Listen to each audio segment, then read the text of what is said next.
8 তারিখে ফ্রেন্ডের সাথে বার্থডে পার্টি করবো, টাকা কই পাই টাকা কই পাই। আম্মুরে বলে আম্মু দিবেই না, আর পুরো বলার তো সাহসই হইতেছে না, কি করি? আপু শোন।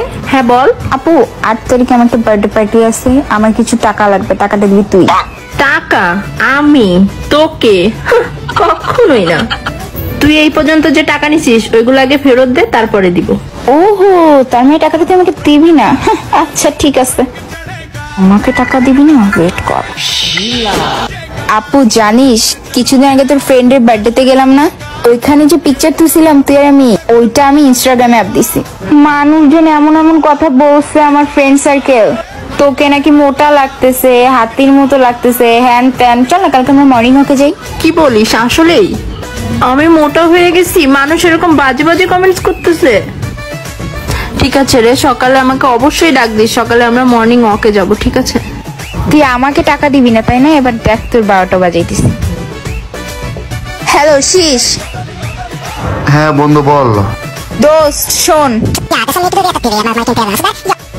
আরে কি বলিস, তোরই তো আপন বোন, এই কাজটা করে কি ঠিক হবে?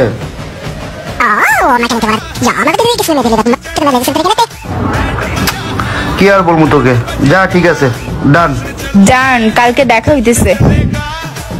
আপু দৌড়া একটু, তাড়াতাড়ি চল। এই ছিনতাইকারী ছিনতাই। আমার অনেকগুলো টাকা ছিল, ব্যাগে মোবাইল ছিল। থাক আপু তুই কাঁদিস না, তুই কোথাও নড়বি না, আমি দেখে আসি ছিনতাইকারী কই গেছে। ওই দাঁড়া দাঁড়া,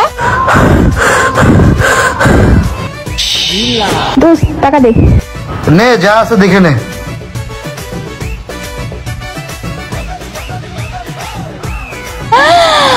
এত টাকা, তাও বলে টাকা নাই। নে বাদ বাকিটা তুই রাখ, ব্যাগটা সামলায় রাখিস। আচ্ছা ঠিক আছে যা। অনেক কষ্ট করে তোর ফোনটা পাইছি, ব্যাগ থেকে তোর ফোনটা পড়ে গেছিল। আমার ব্যাগে অনেকগুলো টাকা ছিল। থাক আপু তুই কান্না করিস না, টাকা তো তোকে আব্বু আম্মু অনেক দিবে।